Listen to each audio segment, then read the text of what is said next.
Cárcel Convita Alta Seguridad Boyacá, lunes 10 de agosto de 2020. Comunicado número 2 a la opinión pública. Felicitaciones a la Corte Suprema de Justicia por el acto de valentía e independencia al expedir orden de captura del expresidente y senador Álvaro Uribe Vélez con beneficio de casa por cárcel. Para el caso es igual. Pues es falsa noticia decir que no le están dando oportunidad de defenderse con esta semilibertad. Desde que inicié esta lucha titánica no le he deseado una prisión de estas, como dijo el presidente Duque, abro comillas.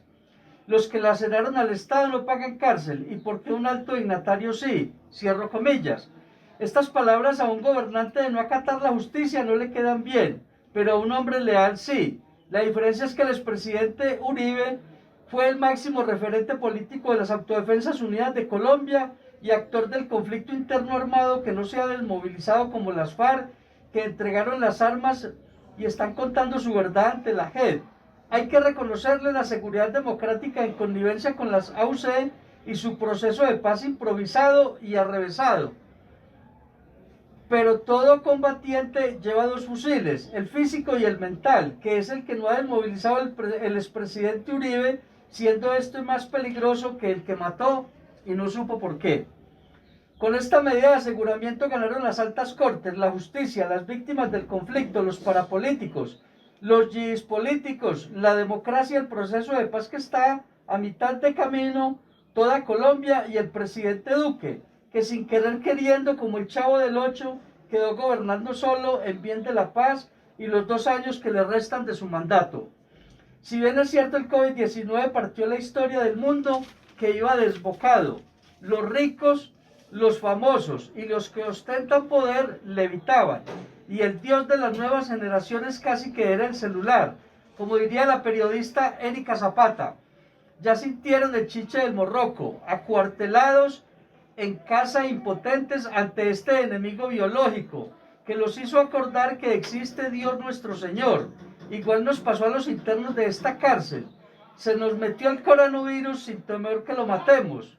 Gracias al director, al cuerpo de custodia y equipo médico, nos han dado atención oportuna con las pruebas, etc.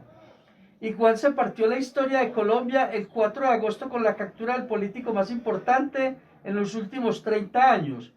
Un prohombre que nace en cada 200 años, pero combinó todas las formas de lucha en bien de un Estado casi fallido.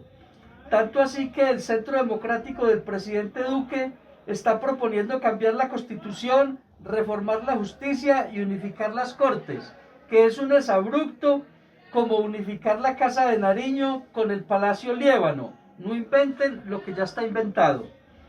Colombia, entre tantas cosas, necesita unidad nacional para reformar la justicia apalancada en la Constitución sin cambiar los aspectos sustanciales de la Carta.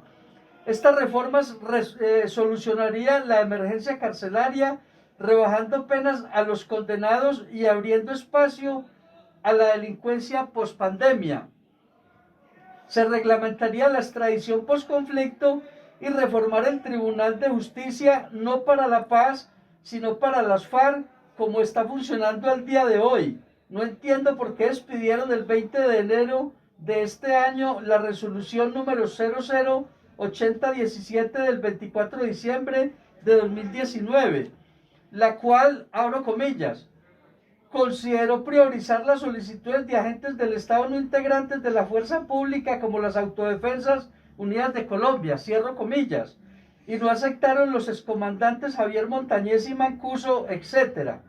Pues deja ver que es un tribunal politizado, tal vez fariano. Se arrepintió y le dio miedo que prendieran el ventilador en favor de la verdad para las víctimas, la justicia, reparación, perdón y reconciliación recíproca, víctimas, victimarios, y entre contrarios que hicimos la guerra para una paz integral y paradigma a las nuevas generaciones de no repetición. La reforma de la justicia debe aglutinar los beneficios de organizaciones de izquierda y de derecha que no se han desmovilizado junto con el expresidente Uribe. El conflicto fue, es y seguirá siendo uno solo, ya que el expresidente terminará condenado por paramilitarismo, entre paréntesis, sedición. por conformación de grupos AUC y delitos de lesa humanidad por línea de mando, como las chuzadas del DAS, a la Corte Suprema y otras denuncias engavetadas. Los delitos de soborno y fraude procesal por los que se acusa al expresidente Uribe es apenas un abrebocas. No hay duda por incoherencias del abogado Cadena, más bruto que un ladroncelo de celulares para defenderse. Se equivocó de profesión, solo se condenó. Abro paréntesis, por fortuna el fiscal general Francisco Barbosa es duquista y no uribista para intervenir ante sus subalternos, cierro paréntesis, pues Cadena ya aceptó que le dio plata a alias Víctor y este se retractó ante la Corte esclareciendo los hechos y entregando los recibos de consignación. Además, la Corte tiene pruebas suficientes y grabaciones interceptadas del expresidente y Cadena para condenarlos. Hablo con propiedad de la judicialización del expresidente Uribe porque soy el testigo que inició este proceso el 20 de febrero del 2011 con una entrevista que publicó Noticias 1, pidiéndole que se desmovilizara y le contara la verdad al país. Y a los 6 meses, 19 de agosto, le di una entrevista al entonces representante de la Cámara, Iván Cepeda, que luego entregó a la fiscal general Vivian Morales.